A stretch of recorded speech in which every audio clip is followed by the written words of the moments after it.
Eckhart Tolle's The Power of Now. I mean, it's been a spiritual game changer for literally millions of people. But beyond all the hype, what are the actual core ideas you can use? Well, that's what we're going to do right now. We're going to break down the absolute essence of this incredible book.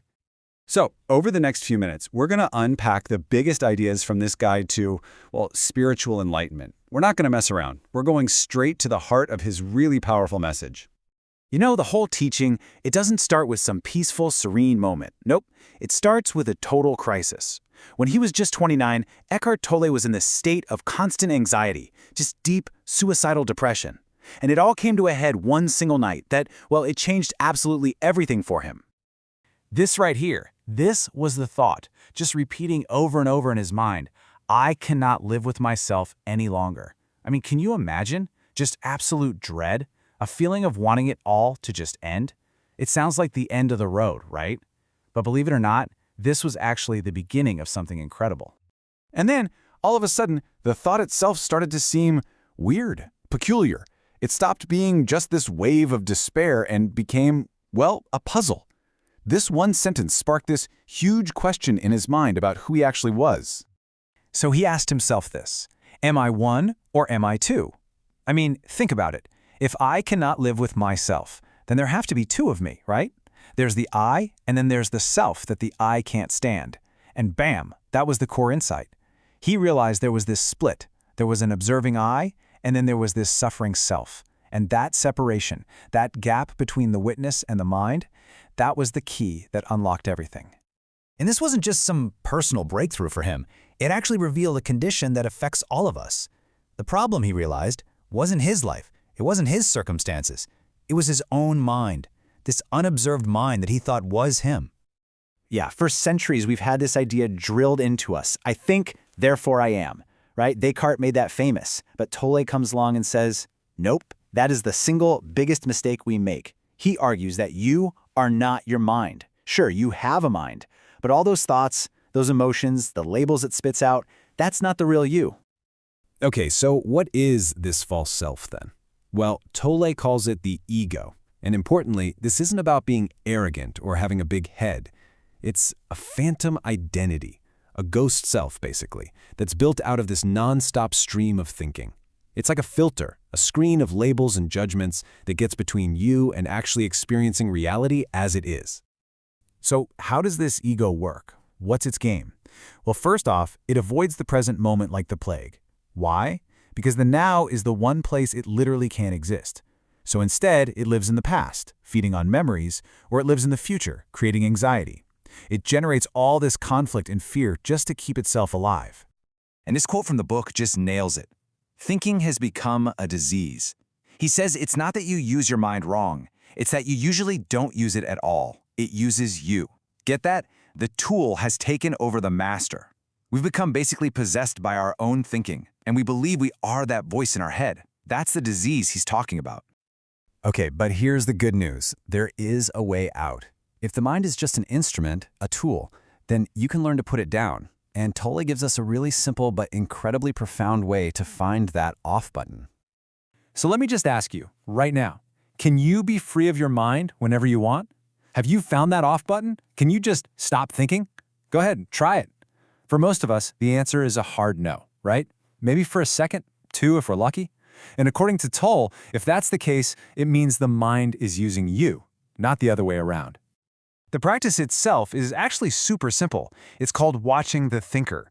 All you do is you start listening to that voice in your head. But here's the key. You do it impartially, no judgment. Just listen to it like you're listening to someone else talking in a room. When you do that, something amazing happens. You activate this deeper level of consciousness. You realize, hey, I'm not the voice. I'm the one hearing the voice. You become the silent presence behind it. And when you watch your thoughts without getting caught up in them, they start to lose their power over you. And you get this gap, a little space in the constant stream of thinking. Tolle calls it no mind. And this isn't some zoned-out trance. It's the opposite. It's a state of high alert, total stillness. And it's from that space that real intelligence, real creativity, and deep peace can finally bubble up. Okay, so this whole practice of watching, it's also the key to dealing with one of the book's most famous ideas.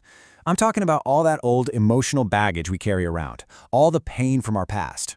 Tolle has a very specific name for this. He calls it the pain body. So what is it? Think of it like this. It's a kind of energy field living inside you, and it's made up of all the old pain you've ever felt, every bit of grief, anger, hurt that you never fully processed. It all got stuck together. Most of the time, it just lies there, dormant, kind of sleeping, just waiting for something to trigger it. Oh, and we all know what it feels like when it wakes up. You know, when a tiny little comment from someone sends you into a total rage, or some small inconvenience ruins your whole day and you get super depressed. Or maybe you just find yourself picking a fight, just creating drama for no reason. Yeah, that's not really you. That's the pain body. It's woken up and it's hungry. See, the pain body is all about survival, and it feeds on any experience that creates more pain. It's a vicious cycle. It tricks you into identifying with it, so you think you are your anger, you are your sadness. And once it takes over, you start, totally unconsciously, looking for situations that will give it what it wants. Its favorite food is misery, conflict, and drama. But check this out. This is its crucial weakness. Pain can only feed on pain. Pain cannot feed on joy. It finds it quite indigestible. Isn't that great? It literally cannot survive in the light of your awareness. It can't digest joy or peace or presence. It's like poison to it. So the solution is exactly the same as with the mind. You don't fight it. That would just feed it. Instead, you shine the light of your conscious attention on it. You watch it. You allow yourself to feel that energy inside you, but without letting it become you. And when you do that, you break the identification. The cycle is broken. And all that trapped energy, it gets transformed, transmuted into pure consciousness. So everything we've talked about, freeing yourself from that false ego, dissolving the pain body, it all leads to one single place, your true home. The only place where life is actually happening. And that is, of course, the now. This right here, this is really the ultimate teaching of the entire book. Realize deeply that the present moment is all you ever have. Think about it. The past, it's just a memory trace in your mind. The future, it's just a concept, an idea. The only real thing is now. Life is only ever happening in this moment. So when we resist the now, we're actually resisting life itself. You know, Tolle tells this great little story about a beggar who spends his whole life sitting on an old box, not knowing it's filled with gold. That's his point. The real treasure isn't something you're going to get in the future. It isn't out there somewhere. It's the incredible, radiant joy of just being, and it can only be found in one place, inside you, right here, right now. And we're going to leave you with this final, profound thought. The secret of life is to die before you die and find that there is no death. So what does that mean? Dying before you die is about letting go of that false, mind-made self, the ego. Because when you do that, you discover who you really are, this timeless, formless consciousness that was never born and can never die.